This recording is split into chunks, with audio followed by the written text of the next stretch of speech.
Good morning, everyone, and welcome to another episode in our webinar series in Conversation with Government.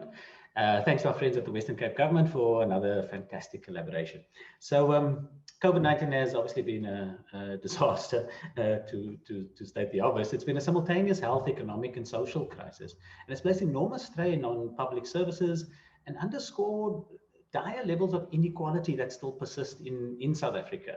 I think, it's important to remember South Africa still has one of the highest Gini coefficients on the planet. And so stronger collaboration between government and industry has arguably never been more important as we navigate our way out of this lockdown and back to some semblance of normality. South Africa was, of course, in very poor shape before the COVID-19 crisis, but despite the prevailing national gloom, it's important to acknowledge how well the Western Cape government has done in this region. We obviously have a long way to go, but let's not take lightly just how far we have come. And if we hope to continue on a positive trajectory, we're going to have to knuckle down, collaborate, and grind harder than we've ever imagined to return to some level of normal economic activity. But it's certainly not going to be easy, and we're going to need to work very closely together to get that right. So in this series of webinars, in Conversation with Government, it aims to highlight the work of regional government in response to the immediate COVID-19 crisis and also beyond into the future. So we want to make this as interactive as possible. Please do use the chat and Q&A functionality. Feel free to add comments, questions throughout the presentation, and I'll certainly engage with that and with our guest this morning at the end of the session. So we're absolutely honored to be joined this morning by Premier Winde to give us the state of play in our province and share his vision for the future of the Western Cape, what government aims to do and how business can assist. Good morning, Premier Winde. I think Alan needs very little introduction to this audience. Those who would like to see the full bio, please feel free to find that on the registration page. And I just want to say, for me personally, beyond being the regional political head, Premier Winde has stood out for his exemplary leadership in one of the largest organizations in the region at a time where most leaders across business, government and academia have really struggled to make sense of this chaos. So on that note, good morning, Alan. Thank you very much for joining us. The floor is yours. Thank you very much. Morning, Ryan. Morning, colleagues who've all joined on this platform. And thank you very much to Accelerate Cape Town for the invite. And I look forward to the discussion and the partnership. Of course, everything that we as a government do, I believe it's about partnerships. That's why our motto is better together. No one can do this alone. I attended a function yesterday where it was the going live on a website of our school evaluation system. We passed a piece of regulation that sets up an independent body to have a look at our education outcomes, to monitor our schools, and to come up with a report. And the speaker there said or recited that poem about the best of times and the worst of times. And it struck me that over and above the best of times and the worst of times, this has been a real test of our time. And it has been a journey in the last eight and a half months. This COVID-19 virus has challenged the whole world and definitely has challenged us here in this region. And it's not over. That's the scary part, is that it's not over yet. In actual fact, we classify the garden route at the moment as going into a second wave. The growth of cases in the garden route at the moment is growing at 63%. So, and the R number, that's the number that the virus replicates. In Europe, generally, they go into a shutdown if it replicates over 1. Quite frankly, in the garden route, we're sitting almost at 3 at the moment. So it is a really raging bushfire at the moment, and we've got to put it out. But maybe just to go back to the beginning of this period, I want to say thank you very much. I want to say thank you to the citizens of our province. I want to say thank you to the businesses in our province. It has not been easy at all. And so many people during this time, this really tough time, just stood up. And, I always use a graph. It's sort of blurring now as we're stretching it out. But at one stage, when you looked at the pandemic and how it affected different regions, both provinces in our country, but also other countries and regions across the world, Many of them had a volcano shape graph, and us in the Western Cape, we kind of stuck more to the shape of our Table Mountain. So we went up very sharply, it flattened off, and it flattened off because everybody, oh, I'm sorry, it flattened off because everybody really got together, and we all worked together, pulled together, and made sure that we flattened things. But what I want to start off by saying is maybe just telling you a few things about what we did as a government in the last while, and what really amazed me and blew my mind during these really tough times. And then I'll talk a little bit about recovery and try to do that with sort of ample time left to have a discussion, questions, etc. So I think back to 8.5 months ago, before South Africa was in a lockdown, we were already in our province sitting in our disaster management center. We were on our second meeting in that center when the president called me to say that we're now going to declare it a disaster. And that was a few days until we went into our full lockdown. And I still remember saying to the provincial team at that stage, we must learn from what's happening in other parts of the world. I mean, if we don't learn from what's happening in Europe, we must be crazy. And at that stage, you might have remembered what was going on in Italy. And I said, we need to make sure that we don't run out of hospital beds. I cannot see or really do not want to see people waiting in passageways of our hospitals or even dying in the parking lots outside the hospitals because we've run out of beds. And I do not want to see piles of coffins in churches and in holding rooms because we just don't have the capacity to deal with the consequence or the death. And of course, we had huge questions in our region. What was the impact going to be on people who were suffering with HIV and AIDS? Or what was the impact going to be on our TB sufferers, which is really a lung issue? And what was that? Were we going to have these major fatalities? And so we all had these unknown questions, but we set to work. And for me, what amazed me was how, first of all, the government officials stepped up.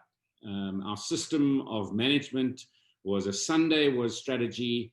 And strategy meant you had political strategy, you had administrative strategy. We brought in our partners, which were the epidemiologists, the universities, the medical specialists. We all had to get all these advisors around the table, as well as our department. We had to link it through to national government, make sure that we were all working together in one direction. And so that's what Sundays, and then Mondays, Wednesdays, and Fridays was this extended cabinet. I made sure that it wasn't just a cabinet meeting. Before COVID-19, our cabinet meetings were the cabinet ministers and myself, and then those officials that needed to be in for those specific discussions. Well, quite frankly, that has changed forever. We will never go back to that. Extended cabinets now, and still running as today, is the cabinet plus all the top management in the province, and then we include the city of Cape Town and every municipality via their districts. So it's district municipal managers and district mayors. And so we really get a footprint across the whole province. We devised a management system. We call it the hotspot management system across the province, and that is still in operation. And we're now starting to use that for economic growth or for safety or for the safety net that we still have to have in place. But for me, I think the thing that stands out the most was when we said we're not going to run out of beds, and then we had to start preparing for field hospitals and extra facilities, creating separate facilities. So we put a plethora up of these tents outside of our hospitals that they could be testing facilities.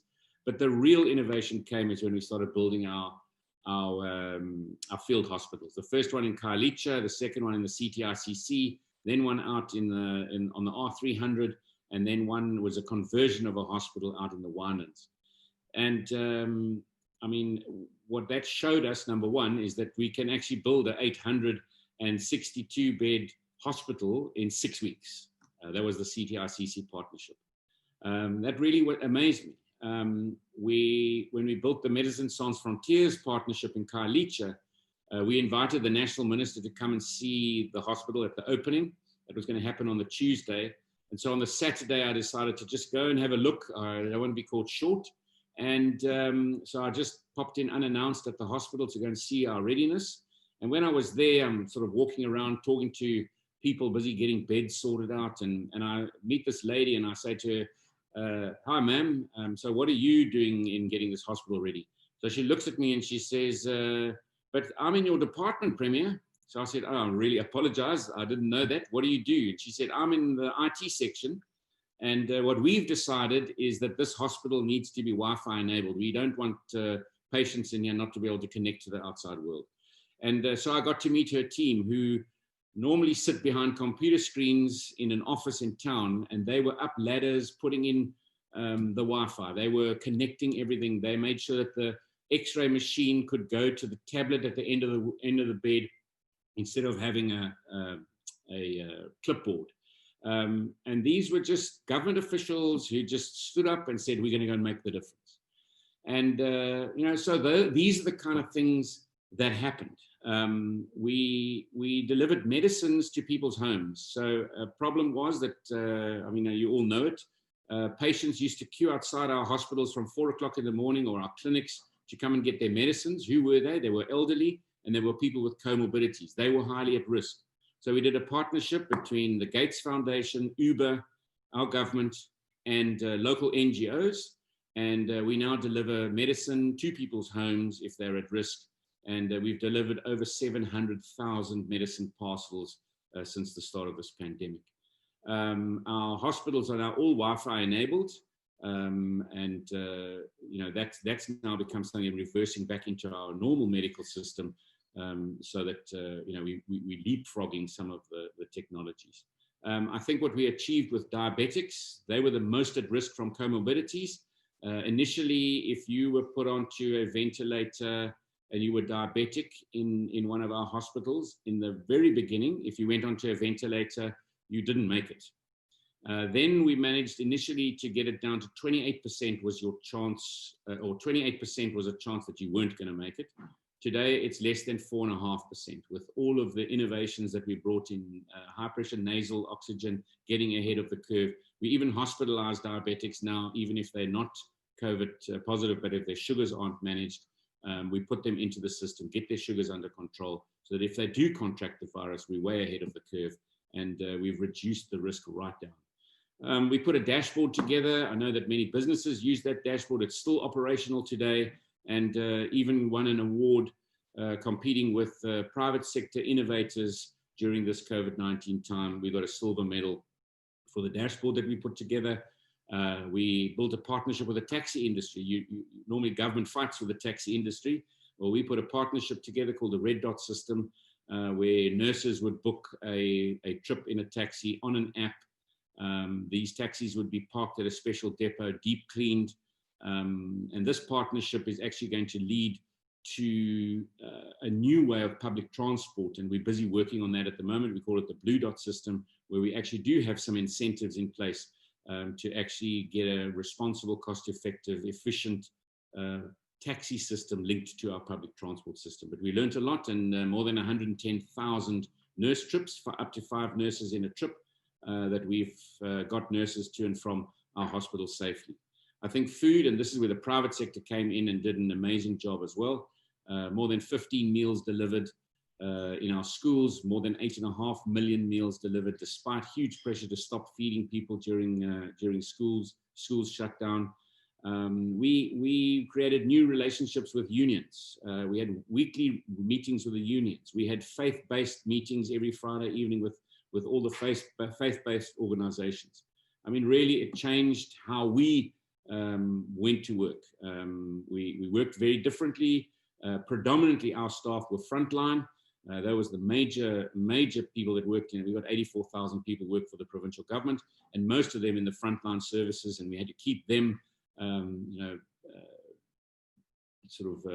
PPP'd up and motivated, and it changed relationships. It really was. It's an amazing journey.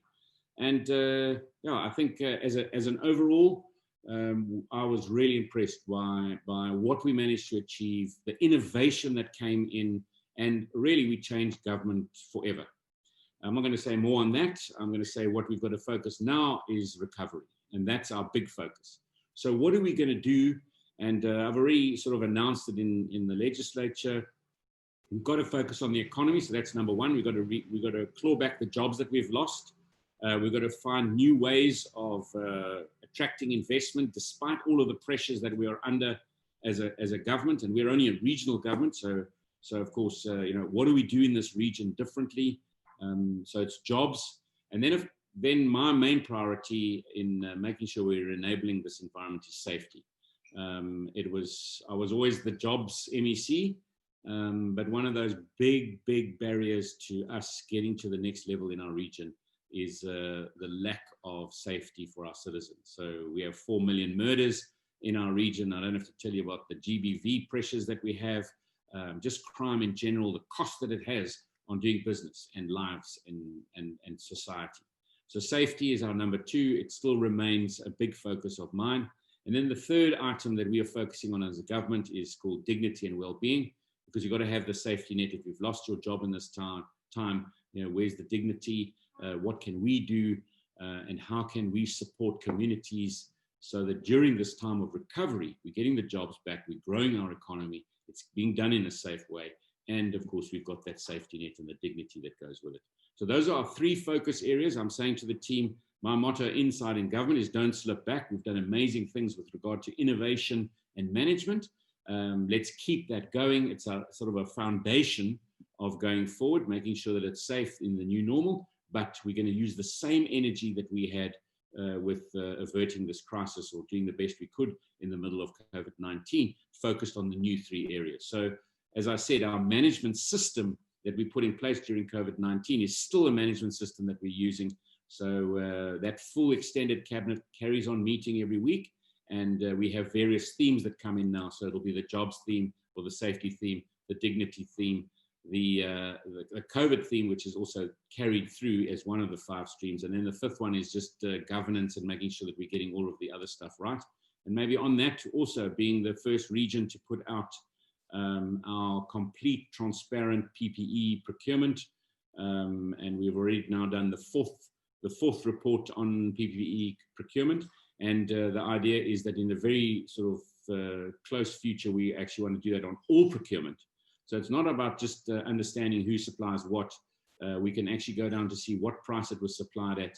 And I believe that that's going to lead to transparency. The transparency will lead to competitiveness, because our own entrepreneurs are going to see, well, hang on a second, if government's buying that kind of volume at that price, surely we can manufacture the same thing here at a better price and a better quality. And I think with that, I just want to say that, I'm sure that's enough to get the conversation going. In the focus of getting the economy back up and running, obviously an important week this week around investors, but also understanding what are the blockages in the way of attracting investment. How do we get business confidence up again? And so that's about dealing with the problems. Energy, a big issue that needs to be dealt with.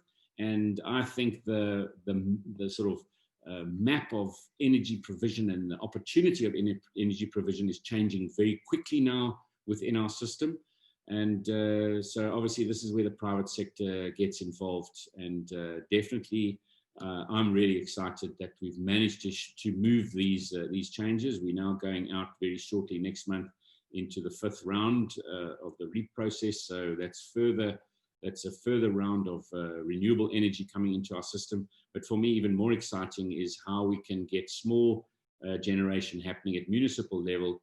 I don't think Eskom's got the full target yet. It needs to be at least 50% of our energy provided from smaller and diversified energy sources. If we get that right, it's really going to make a big difference on competitiveness. Costs over time will definitely start to come down, and energy security, which is the basis of any kind of growing economy and any economy that's going to attract investment.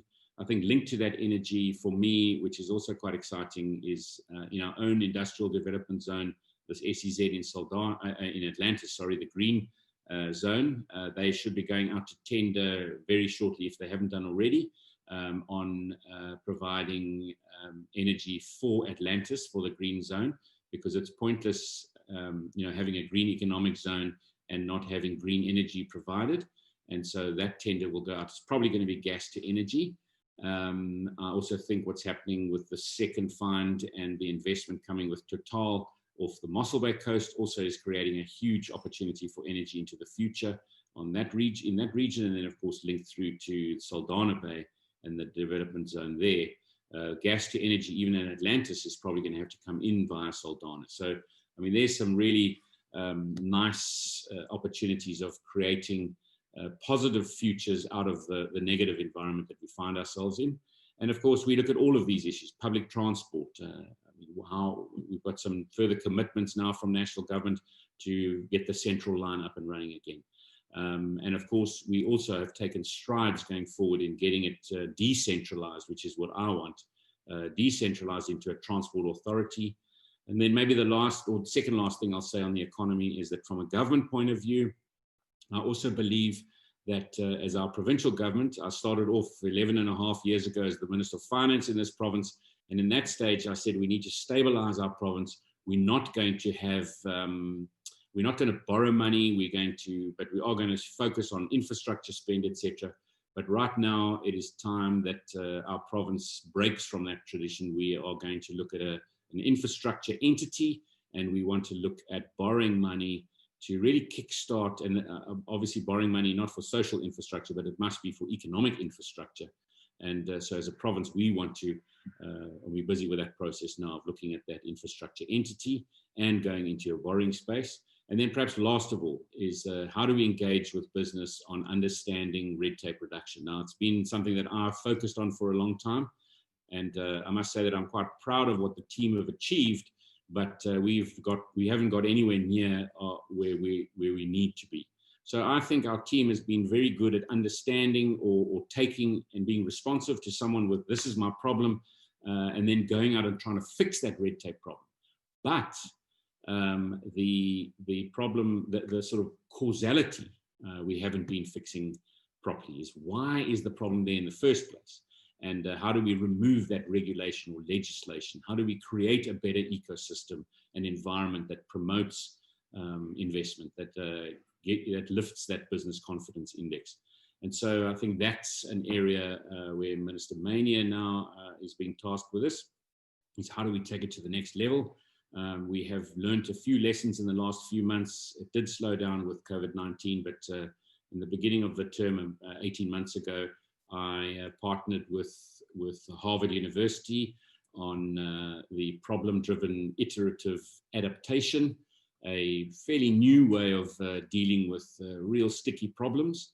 And we've now put some budget aside. We are now in our recovery mode, getting that up and running again. And that's really to get to the nub of the cause of those sticky problems, instead of just taping over them or putting some people on to try and get your plan passed for you, because now it's get to understand what is the regulatory environment that's actually causing the plan not to be passed quickly. So that for me is also going to be something that's going to be quite interesting going forward. I think I'm going to, Ryan, hand back to you there. Obviously, I can talk for hours on all the various things, and then maybe also get a chance to have a look at some of the questions and have a bit of an engagement. We've got sort of 35 minutes left, so I think that'll be enough time to get a bit of a conversation going. Thank you, Ryan. Fantastic. Thank you so much, Premier Winde. Yeah, I've seen some questions starting to come through. Maybe to kick off, let's continue on the COVID sort of theme. The second wave. So obviously, it seems that we are at the moment in South Africa and in the Western Cape, very much where Europe was at the start of their summer, where numbers were on the decline. Everyone sort of thought, we've got this, we passed the worst, and everybody rushed out and enjoyed their summer. Ibiza, Spain, the beaches and so on. And of course, now they're in the midst of a second wave. And an interesting article that I read recently indicated that more than 90% of all new COVID cases in Europe emanated from a small pocket of agri workers in Spain, which I think really just drives home how dangerous some of these smaller pockets of infection can be.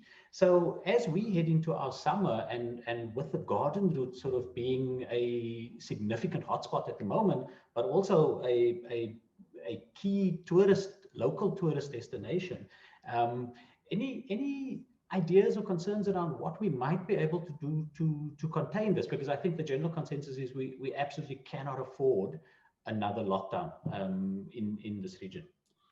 Thanks, Ryan. Absolutely. You know, I said to our team when this started that the part that brings us luck is that we've got a test case in the Northern Hemisphere to learn from. And I remember saying to you in an earlier discussion that even my own engagement when the Nightingale Hospital was built, their field hospital in their convention centre at Excel in London, I had an opportunity to engage with that team. And we learned many lessons that they had to learn the hard way, just in conversation, that we didn't have to do it here. And you know, how do we continue to learn from what's happening in other parts of the world? You know, and I think specifically in Europe, I use Germany as the benchmark because, you know, they're considered as the country that managed the COVID-19 virus in the best way. But unfortunately, they're back in lockdown. So how do we even learn from what they've done? And I think right now with this surge that's happening in the garden route, we've had small bushfires up until now that we've managed quite well. In the last 6 weeks, we had in Beaufort West. Now have a look at the numbers in Beaufort West. They're right down. Then we had the southern suburbs linked to young people. That's also come down again. We had the sort of western region, the Danune region. Also, numbers went up, come down again. Now it's the garden route. Unfortunately, the garden route numbers are higher than we've had experienced since the peak. So it is really another nice test for us. You know, that it's more than doubling every 7 days. So it is kind of in that steep climb that we had right in the very beginning of this pandemic. So it is a great test for us to see, without a lockdown, are we managing to bring it under control? And that's, for me, our big test. If we can get that right, it means we can develop new models, because, you know, no one wants a second wave and no one wants a lockdown. But we've got to find ways of you know, becoming clever and innovative so we can manage this thing without the lockdown. For me, I always saw the lockdown as get your health response ready so that we can deal with it and put your other sort of flattening responses in place, because I don't want to run out of beds. But I'm watching the hospital bed situation. We're sitting at 765 hospitalizations at the moment, 157 in ICU. And we watch that on a daily basis. But it's, you know, this is where I think the innovation and our ability to innovate comes in. We are not Europe. We're a very different environment. We have sort of first and third worlds, but we're trying to manage between those two. Perhaps as an example, right now, you know, when I watch all of the sub-regions in what we call that wall-to-wall hotspot management, at one stage, or the Tygerberg region was always our fastest growing region as far as cases is concerned. And the second fastest, sometimes it was fastest, but second fastest was Khayelitsha, the Khayelitsha region. In our serology testing, which we've been doing since the end of July, now we're way in excess of 40% of the community that have actually contracted the virus and got antibodies. That's a very interesting number, because we're looking at about 9,000 cases registered in Khayelitsha, but that we probably had 300,000 infections, of which no one either knew they had it or did know, but it was mild and have built up antibodies. That in itself is an interesting dynamic for our epidemiologists, and working on what does that mean for us in dealing with a possible second wave. And is the garden route a second wave? I mean, we're calling it a second wave, but it's probably actually their first wave. It's a continuation, because the first waves in our small towns specifically didn't get very high. The numbers weren't very high, and we kind of squashed it as it was happening. So it could also be just a first wave, because now we're much more open. And of course, we saw about now 4 weeks ago was a school holiday season. And of course, many people went off to the garden route. And now suddenly you've got a congregation of people from across the country into one area. And then we noticed in our hospitals that many of the tests in that week were people on holiday, getting sick, coming for a test. But of course, what we're testing now is the sort of infection that's moved into community. And so, yeah, it's about movement of people. It's a big discussion that we're having at the moment around the garden route versus the rest of the province, or the Eastern Cape and the garden route versus South Africa, because the Eastern Cape obviously has got higher numbers than even the garden route at the moment. And I mean, we're learning every single day. Our teams are out there, our universities are there trying to say, well, learning from Europe and ourselves. And for me, I think my goal is we don't want a further lockdown. We want to manage this as bushfires, and we want to show the world that we can actually do it. I think we showed the world we could do it in the first round. We're going to show the world now we can do it in the second round. Perhaps also, while I'm on the pandemic, I've noticed some of the questions.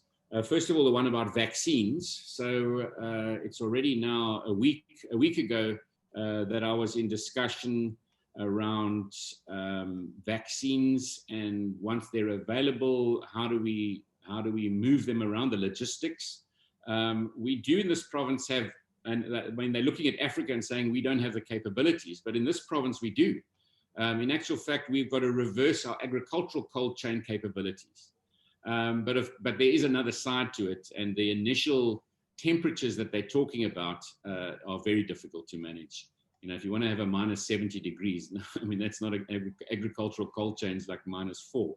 So, yeah, but we already have systems in place. I mean, we were meeting with some of the global logistics companies, looking at our own logistics, shipping, and health departments. So we've already started those conversations, but it's still early days. I mean, the vaccines are still being tested, and you know, hopefully we have also learned ourselves for when it comes to other ways. I mean, what we've done around diabetics, or the high pressure nasal oxygen, or even the usage of some of the blood thinners that we've used, we really have our own, you know, on our own innovated around this virus for the needs of this population. Then, of course, when the vaccine does get here, then there's also the protocols of the vaccine. I can't remember the number, but it was like something like 760,000 tons of vaccine has to be moved around the world. You know, what does that mean for us? And then who gets first? And whether, I mean, I saw one of the questions is, you know, I mean, what about the testing? And you know, do we just give to everybody? I personally am someone that never takes the flu vaccine. You know, and you've got those dynamics. But of course, we will work through those. I also see a question around the plet rage and the matrics. There is an interesting dynamic, is that the matric writings only end up in sort of halfway into December, but it is something that we are already engaging with any major event. Health has to have a comment on the major events. But my message is to the entrepreneurs. You know, obviously the entrepreneurs that run Plet Rage and the business that has, the positive business effects are massive. And I mean, they are desperately needed right now. It also would not make any sense whatsoever to run a matric rage in Plettenberg Bay, become a super spreader, kill the full holiday season. That wouldn't make any business sense whatsoever. So we have to become innovative. We have to become, you know, we've got to come up with our ways of running our businesses safely, that at the same time, you know, keep the jobs in place, keep the bank managers happy, that we can actually service our loans, but at the same time, we are not, you know, disadvantaging our province, our town, our country, because we are putting irresponsible systems together. Let me just have a look if there's to the fatality rate in South Africa so much less than in Europe. Yep, that's an interesting question, the fatality rate in South Africa. The MRC is an interesting, they put out some very interesting statistics and graphs, and of course we every week we would put out the MRC numbers as well as our own numbers. We really tried to match the missing deaths in between, almost go back and then make judgment calls on those deaths. But the death rate with this virus is a very interesting death rate. And now you're going to be asking me these questions, and I'm a politician, and I'm not an epidemiologist. But what I read and what I see, I look at Delhi versus New York. Delhi had much lower death rate than New York did. Why? Is it linked to the comorbidities? Is it linked to, you know, consumption of much more processed foods, an older population? I mean, there are all sorts of dynamics, but I also do believe, let's have a look at, again, at Khayelitsha, because that's what I know. If the number of cases registered in Khayelitsha versus the number that are coming through our antibody testing, it means that there is an inherent immunity in our systems. We've got a better ability to deal with this virus, which then says, okay, well, perhaps that's something that's built in through, maybe it's our water's not that clean, so that's given us the better immunity. I'm not sure what those are. We need to get the full report from those epidemiologists, but it definitely is showing us that our death rate is lower, which again then says to me, if we've got hospital capacity, we don't need the lockdown. We just need to manage it, because people are not going to die, and we've got capability to deal with giving everybody their best chance ever, but not killing the economy further. And those are the things that we've really got to hold on to now in our internal debates on managing the system, when you've got hysteria on the one side trying to close things down, and you've got the opposite side saying you can't close anything down. We've got to just open up and get this economy going, and you've got to try and manage this in the middle. Yeah, I think I certainly don't envy you. But I think you've raised a very important point, and something that's gone quite globally, which is the notion of herd immunity. Following the failed Swedish experiment, I suppose that's gone very quiet. But it's a very, very interesting point, and that the garden route might very well be experiencing its first wave. And that it may not spread as it has in Europe. So that certainly is cause for optimism. And I mean, ultimately, what it comes down to at the end of the day is behavioral change. I think from a government perspective, we're about as ready as we could be if we do need hospitals. And certainly you've demonstrated the exceptional work that your administration is capable of doing to pull together a hospital in 6 weeks. And so ultimately, it comes down to how we message around this and how we drive that behavioral change. I have to be honest, for my sins, I'm one of the people that rushed to the garden route as soon as we were allowed to travel.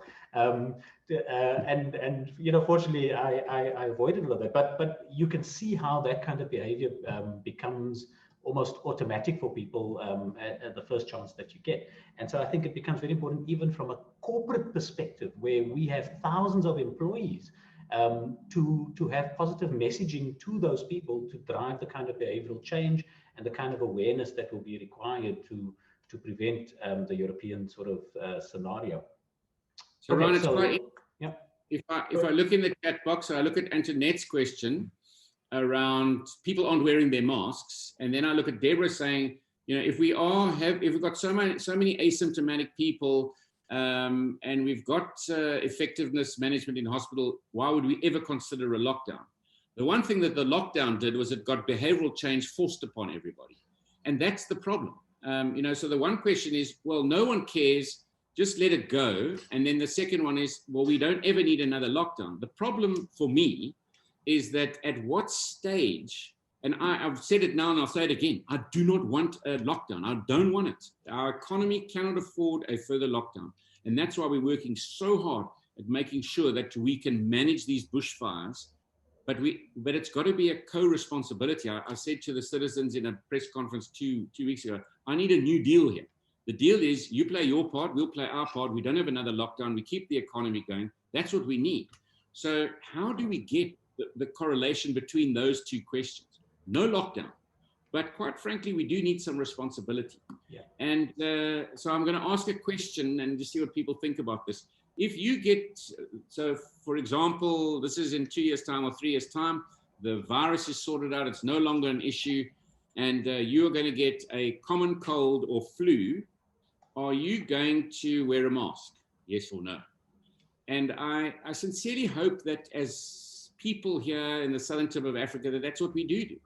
Because the one thing that is for certain, if you ask any chemist what their stock holding is like of their winter stocks for flu remedies, they'll tell you the shelves are all full. So social distancing, washing our hands and masks and lockdown definitely stopped the ordinary flu. So, it surely does stop also COVID-19. So it's about getting the practice right and, people dropping their guard and the behavioral stuff. And people are tired of it, and I understand it. I get it. I'm also really tired of it. You know, my masks are always all over the place, but you know, it's something that's just uncomfortable. But right now, that sanitizer in your car door and that mask in that Ziploc bag in your cubbyhole, that's what it's about. And you get out of your car, you walk into a business, you walk into a public space, you do the right thing. Because if everybody starts to do that, then then this lockdown conversation is just, it's an academic conversation. We don't have to worry about it. And that's what our challenge is right now. I must say that businesses, because of the environment we're in, the businesses are great because they've got these signs up that say no mask, no entry. You know, wet your hands. A personal story. My mother was feeling quite sick in the last 2-3 days. She lives in Sedgefield, so she's in the garden route. She was wondering whether she contracted the virus. She was doing all the right things, isolated herself, went for a test, and it ended up negative. But in that sort of in-between space, saying to herself, well, where did I get this? And the only thing she could think was at the library. Now, obviously, if that was the real place, you know, someone who was infected, you know, touched the counter without washing their hands or using the sanitizer at the counter. It's just those little simple things, and, you know, we can avert it or not. And, you know, those are the scary things. And for us, at the moment, our garden route hospitals are slowly but surely being put under pressure. At what stage is it going to be my fault? And it will be my fault the first time someone can't find a bed. And that's where it becomes difficult in my job. And I'm still saying to everybody, let's do this together. You know, if we do this together, we will get through this, and we'll get through this with keeping the economy open. And we have the ability to do it. We've proven it before. And I think that is exactly the messaging that all of us need to get behind, is that we absolutely do not want and cannot afford a lockdown. But if we want to avoid it, you need to take responsibility to do the right thing. And that falls onto each and every one of us, I think. I mean, I think also something that was interesting around the first lockdown in this country, one of our larger FMCG companies, they've got a team of about 2,000 merchandisers who go to all the retail outlets to look after their product. And they started sending us videos to demonstrate that in many of the poorer communities and smaller towns, there was no lockdown. And the only people actually adhering to the lockdown was sort of industry and suburbia. And so absolutely, we cannot go back into that type of situation. And I think if we want to avoid it, we certainly should not be looking at the Premier or anyone in government. We should be looking at ourselves. And we need to be taking personal responsibility to keep ourselves safe and to make sure that we don't spread it. Okay, we've got about 15 minutes left. I mean, I'm happy to ask one about the UK. There's a question on the UK market. So, you know, obviously we've been fighting very hard for the opening of international travel. It didn't make any sense to me whatsoever having, you know, red lists, and then some countries are on the list and then they're off the list and they're back on the list. The problem with international travel is you need certainty, because no one's going to book in an uncertain environment. And of course, right now, this core market, the one here referred to is the UK, but let's just talk about Europe. That market is locked down again. So for us, what does that mean? It means that we will still get a share of that market once they've flattened their curve again. You know, people will fly back here. This is that's a very key, UK is a very key market for us, and then the Netherlands and Germany, etc. But what I am going to say is that we're not going to go back to pre-COVID-19 numbers. It's going to take years to get that back. So what we're doing from a marketing point of view and linking through to the business sector, the tourism sector, it's about looking for new markets. It's about looking at new markets within existing markets. So, you know, it was an older traveler that was traveling out of our core markets that were the main spenders in our market. We've now got to look to the younger traveler, the lastminute.com type traveler. You know, as a lockdown ceases, we've got to have our marketing material into those core markets like the UK to say what better place to spend summer than in Cape Town or in South Africa. And so we've got to try and attract a new market that wouldn't necessarily choose us. Maybe then now we're going to be competing with Spain or we're going to be competing with other markets. I also think that we need to look at the markets that normally go into those markets. So people sitting in Nigeria who were planning to go to Europe this winter skiing are now a ripe market for us to say, well, don't even worry about that. Why don't you spend your money and come south? And whichever market, I mean, I just used one country, but whichever market that was maybe looking at those locked down markets, get into marketing decisions made, because we now have certainty. As long as you've got a test and you go through the protocols, you're welcome. And it's an interesting discussion, because at the moment, the infection rate per 100,000 in Europe is actually lower than the infection rate per 100,000 in Georgia, Knysna, and Plett. We don't make you do a test in the Gardenery to come to Cape Town. So in actual fact, those international travelers are safe as far as I'm concerned, because they go through a proper protocol. But these are the questions we've got to be asking ourselves, as people move around. But we've got to be agile. But I also must say that we're not going to be back to where we were, and that's, you can see it. You can see it in our CBDs. Our restaurants are taking strain. They can't have a full restaurant anyway, but even in this new environment, they are really taking strain, to get people in. And the reality is, despite our borders being open, many visitors who come here will have to go into quarantine when they go back home. And so that's going to be a significant prohibitor to many foreign tourists. And so personally, I do feel that domestic tourism, specifically in the short term, is going to be the solution for us. And I have to just say, from personal experience, I've actually used the opportunity in recent months where we were able to, in a very safe, socially distanced way, to go and visit some of the smaller towns in and around the Western Cape, just for a night or two. And I have to say, it's something I can highly recommend to anyone on this call. Go and explore your own region and the places that perhaps previously you had just flown past en route to somewhere else. It's absolutely incredible, the level of cultural diversity and just interest, historical interest that we have right here on our doorstep. And so I think if more and more people could start supporting our tourism sector by going out into their own backyard and experiencing some of the things they've never experienced before, I think you'll be very, very pleasantly surprised at what you might find right on your doorstep. And I certainly think that will keep our tourism sector afloat, at least until we can start getting close to the levels we had enjoyed before. Absolutely. But that's also where our entrepreneurs must become innovative. What are those innovative things we can do? I mean, we saw so many businesses do some really amazing things during lockdown. They changed their business model.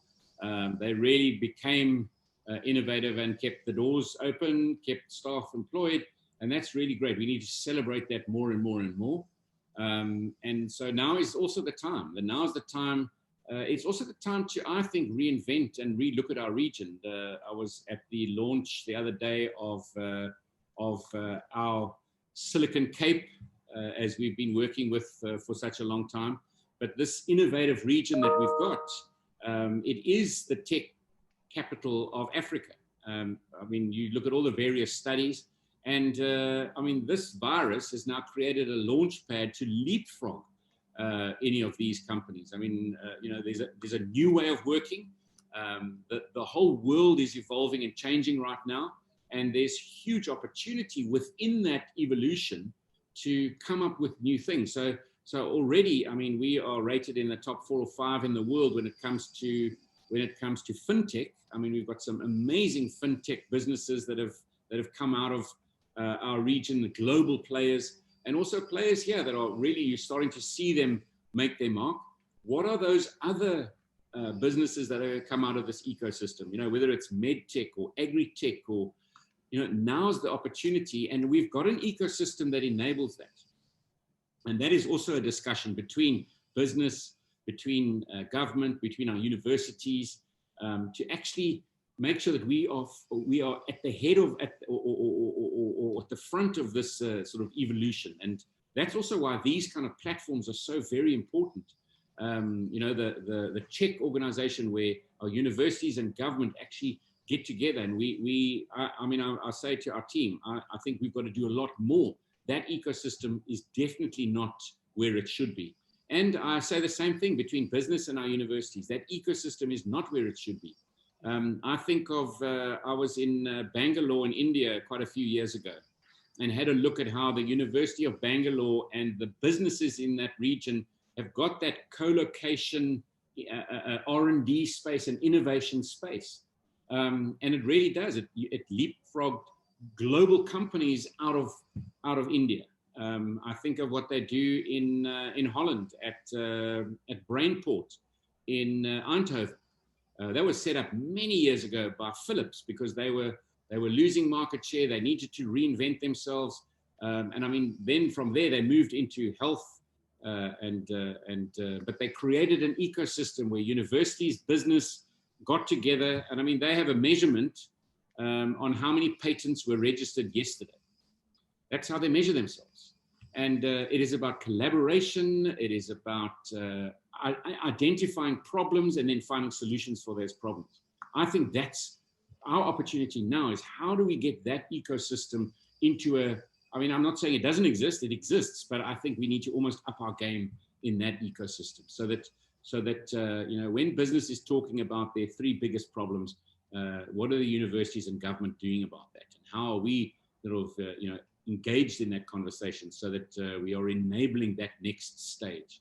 I've got to be careful because I'm running out of time. I use a story quite often of my own experience, and you know, I ride a bicycle, and in the beginning you should always take your credit card with you on the bicycle. I don't do that anymore. No need to take money as long as you got your phone, you're fine. You can stop and get a cup of coffee. You can, you know, you're sorted. And I remember traveling to our provincial partner meeting, which was in Quebec, in Canada, about a year and a half ago. And my credit card was hacked, so I'd cut that up, and I hadn't got my new one back yet, but I was happy I had a debit card. But I left that debit card in my cycling shirt. And when I got to Holland, I got to Schiphol Airport on my way to Canada, I looked in my wallet and I had no cards, I had no cash, I had no nothing. And I said to them, so, well, that's fine. I can surely just download an app and I'll be fine. And they didn't know what I was talking about. And I mean, that's just everyday business that we do here in the southern tip of Africa. And I said, I'm from Africa. You guys are in Europe. Don't you know what kind of finance apps have you got? And it just shows you that we've got an ecosystem here that can hold its head up globally. And so what are those other opportunities that we can teach the world, that we can sell to the world, and that we can actually put in place to answer some of these other questions that are coming up in the chat box of dealing with unemployment and homeless. And, you know, when your country unemployment rate ends up at near 50%, well, quite frankly, you're in deep, deep trouble. Our youth unemployment rates, we know. And so we've got to change this. We've got to turn it around. We're not going to fix the homeless. I mean, during lockdown between the province and the city, I think we're somewhere like on 120 million rand that we've spent on homeless people in the last 8 months. It's not sustainable. A sustainable way out of this is a job. And so we've got to grow the economy. Absolutely. And, you know, we often say at Accelerate, you never waste a good crisis, right? And I mean, the crises don't come any bigger than this. And it has been quite fascinating to see the change in business where we are all fairly sure now that we'll never return to the way we did business before. And I think this is the opportunity, because South Africa traditionally had a very conservative business leadership, you know, and who were very resistant to new ways of doing things. But this pandemic and this crisis has forced new behaviors, which actually have proven to be more efficient, to work better for companies. And I think therein lies the solution where, as a country, we're very well set up. I mean, Ian Merrington and the guys at Citi and the work that's being done in Silicon Cape is incredible. I've recently also gone onto the board of a satellite company. We're building satellites right here in the Western Cape that people are not even aware of. So this is an incredibly innovative, incredibly forward-looking region. And I think what's happening globally is actually a unique opportunity for us to springboard and start doing things differently in a way that starts pulling more and more people into our economy, and also starts changing the way we deliver education across the region. You've mentioned Czech, and certainly we're doing some great work with Martin Oosthuizen and the team at Czech, working with German partners to bring new models of education to South Africa and certainly to the Western Cape. So I'm not sure which of these can of worms you'd like to open with 2 minutes left in our discussion. So maybe, Premier Winde, just to say, thank you very much, and any closing comments from you before we close the session. So first of all, I want to say thank you very much to you, Ryan, and to Accelerate Cape Town for enabling this. I think we need to have more of these kind of conversations. I want to say to Martin, thank you very much for your comments there. I have had a couple of discussions with Harry Malila, Dr. Malila, who's the Director General in the province, and let's get that going ASAP. We really need to take that relationship to a different level. But it is a relationship that's not only a government university. As I said, it's about government business university. So we've got to make sure that we get that right. So that's probably also the same comment back to Ryan. And so let's not waste this crisis. We also have a tendency to sometimes get bogged down in the negative stuff when we've got so many positives. We need to focus on those positives. We need to find them. We need to seek them out, and we need to use them to make the biggest difference we can for the citizens of our province. I mean, we never really got into much more of the economic stuff, and we definitely need to have a bigger discussion on that. Are we making the right decisions? Have we got the right systems in place supporting our economy? What should we be doing differently in that partnership between government and business? And then, for me, obviously what keeps me awake at night, other than now for the last while, COVID-19, is safety and unemployment. And, we've got to find ways in fixing that. And though they're all symbiotic, we've got to get the economy going. We've got to get jobs so that you can actually fix the homeless and the unemployed. All of these have got to work together. And, when work together, we've got to do it together. We cannot do it in any other way. I think sometimes we try and compete with each other when in actual fact we need to co-compete because we're competing with other parts of the world and not with each other. The taxi industry must not compete with the train industry. The taxi industry and the train industry must become the public transport space that actually competes with private individuals in their cars. We've got to get that right. And, that alone could be a whole 1 hour session on how do we get that right and how do we get that backbone of trains operationally. These are key things that we've got to get right, and we can only do them if we do them together. And of course, these are the foundational elements to get right in order to create a conducive economy to grow. Thanks, fantastic note to end on. Thank you very much, Premier Winde. And on that note, all attendees, thank you very much for your time this morning. Thank you for logging in, and we look forward to continuing the conversation soon. So all the best for the wrap-up of the year, Premier Winde, and we look forward to engaging you again next year. Thank you very much. Have a great day. Keep well. Thanks, everybody. Bye-bye. Thanks, Ron. Thanks, Alan. Keep well. You too. Cheers. Ciao.